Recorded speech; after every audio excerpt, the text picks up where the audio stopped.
और अब बात एक अनोखी शादी की कर लेते हैं। आपने इंसानों की बहुत सी शादियां देखी होंगी और अटेंड भी हुआ होगा, लेकिन आज हम आपको भगवान की शादी के लिए चलते हैं, जहां पर आपको भगवान के नाचते गाते बारातियों की तस्वीरें दिखेंगी। यहां पर नाचते गाते बारातियों के साथ साथ खराती भी होंगे, पार्टी करते मेहमान भी होंगे, सब आपको यहां पर दिखाई देंगे।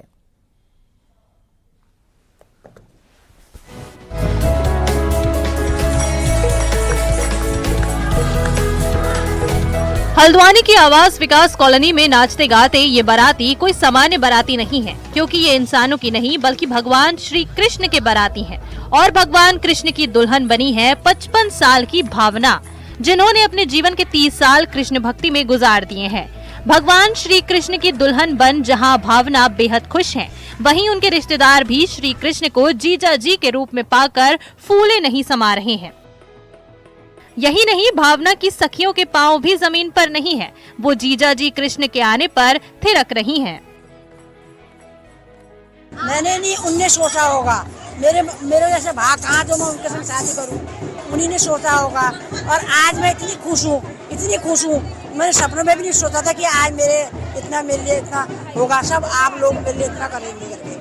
मैं इसलिए वो करा, उन्हीं भगवान ने मेरे को शादी के लिए वो करा होगा। हमें तो बहुत खुशी हो रही है, हमारी दीदी का विवाह हो रहा है, इतना अच्छी बात है। आज हमारा सौभाग्य है जो ये हमारी दीदी की शादी हो रही है श्री कृष्ण भगवान से। हमें जीजा के रूप में कृष्ण भगवान जी मिल रहे हैं, इससे बड़ी खुशी क्या होगी। दूसरी तरफ भगवान श्री कृष्ण की बारात का हिस्सा बन बाराती से लेकर पंडित जी भी खुद को धन्य मान रहे हैं। भगवान के बाराती बनने का सौभाग्य मिला है आज। ऐसा अद्भुत योग और ऐसा अद्भुत दिन हमें कभी सोचा नहीं था कि भगवान के बाराती मिलेंगे। आज हम भगवान के बाराती बनकर, भावना दीदी जो कृष्ण भक्त काफी वर्षों से भगवान की सेवा में लगी है। एक मेरा अभी अवसर है, मेरे लिए भी सौभाग्य की बात है कि इस विवाह का मैं साक्षी होने जा रहा हूँ और ब्राह्मण रूप में यहाँ पर हूँ। और फिलहाल मैंने ये आज तक ऐसे विवाह कोई कराए नहीं है, लेकिन हमारे सनातन में कृष्ण भगवान के साथ कन्याओं का विवाह होता आया है। दरअसल भावना के मन में भगवान कृष्ण को लेकर ऐसी अलख जगी कि उन्होंने अपने जीवन का एक बड़ा हिस्सा कान्हा की भक्ति में डुबा दिया, जिसके बाद अब भावना हमेशा के लिए कान्हा की हो चली हैं। और इस पल के गवाह बने हैं ये सब लोग, जिन्होंने नाच गाने से लेकर पार्टी तक में शामिल होकर खूब धमाल मचाया। हल्द्वानी से न्यूज़ 18 के लिए शैलेंद्र नेगी की रिपोर्ट।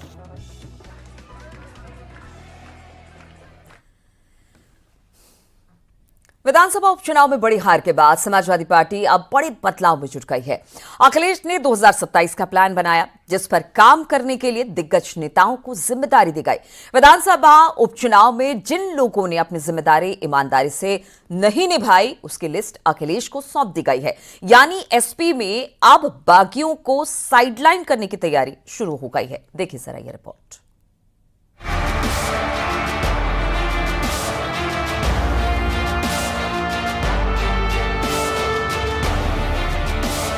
यूपी उपचुनाव में मिली हार और 2027 विधानसभा चुनाव से पहले समाजवादी पार्टी में बड़ी छटनी की तैयारी है। एसपी अपने निष्क्रिय पदाधिकारियों को बाहर का रास्ता दिखाएगी, इसे लेकर हाईकमान मंथन कर रहा है। समाजवादी पार्टी इस बात को बहुत अच्छे तरीके से जानती है कि अगर 2027 के विधानसभा चुनाव की जंग को जीतना है तो उन्हें अपनी तमाम कमियों को दुरुस्त करना पड़ेगा। इस उपचुनाव में समाजवादी पार्टी के सामने एक बड़ा चैलेंज यह भी उभर कर आया कि उनको अपनी जानी पहचानी सीटों पर भी अपेक्षाकृत कम वोट मिले। समाजवादी पार्टी के नेतृत्व ने पदाधिकारियों से पीडीए रणनीति के तहत गांव-गांव अभियान चलाने के निर्देश दिए हैं, लेकिन ऐसे कई जिले हैं जहां पदाधिकारी इन पर खरे नहीं उतर सके हैं। ऐसे पदाधिकारियों की पार्टी से छुट्टी करने की तैयारी की जा रही है। समाजवादी पार्टी ने 2024 में जो सफलता हासिल की, उसके बाद से लगातार समीक्षा बैठक जारी है। जिन जिन सीटों पे समाजवादी पार्टी हारी है, वहाँ पे ये समीक्षा की जा रही कि जिला अध्यक्ष की कमी थी, नेताओं की कमी थी, कार्यकर्ताओं की कमी थी, क्या कमियां थी, उन कमियों की समीक्षा की जा रही है। और समय आने पे जहाँ जहाँ भी जो बदलाव की आवश्यकता होगी, समाजवादी पार्टी वो बदलाव करके मजबूत संगठन, मजबूत नेता, मजबूत प्रत्याशी के साथ चुनाव 2024-27 का लड़ेगी। एसपी इस बात को बखूबी जानती है कि अगर 2027 का विधानसभा चुनाव जीतना है तो अंदर खाने चल रही जंग को खत्म करना होगा। साथ ही पार्टी से दगा करने वाले लोगों को पहचान कर उन पर एक्शन लेने के साथ साइडलाइन भी करना ही होगा।